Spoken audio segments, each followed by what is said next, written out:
Even at age 14, programmer Aaron Swartz was described as a computer wizard.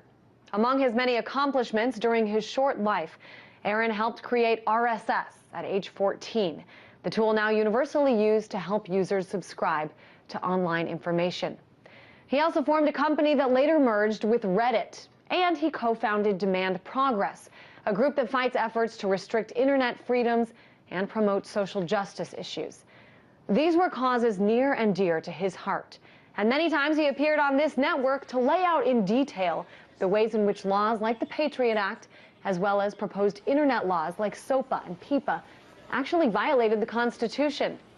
RT had a chance to speak with Aaron over the years. His message always resilient, always promoting a free and open internet. It's fundamental to our constitutional order that the government doesn't get to just spy on you, that they need at least independent approval. They need to go to a nonpartisan independent judge and get permission, right? I mean, it's common sense, and it's the foundation of our Constitution. The government is constrained by having someone else check off to make sure they're not abusing their powers. July 4th is a good time to remember what this country was founded on. It wasn't founded on fear. It wasn't founded on terror. It wasn't founded on the idea that there are some criminals out there, so we better take away everyone's rights. It was founded on the exact opposite notion, that it's better to let a guilty man go free than to put an innocent person in jail, that it's better to protect everyone's freedom of speech than to crack down and make sure nobody is ever offended.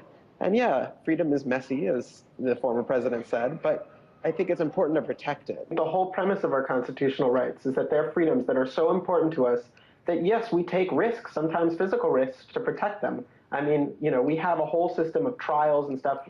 Would we be safer if we could just throw people in jail randomly? Probably a little bit, but that's not a kind of country I would want to live in.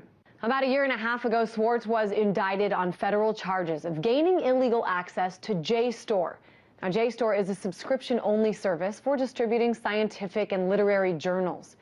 He was accused of illegally downloading about 5 million articles and documents and making them public. His trial was set to begin in April, and the Swartz family says they blame, at least in part, the U.S. criminal justice system for his death. In a statement, they wrote, quote, "Aaron's death is not simply a personal tragedy.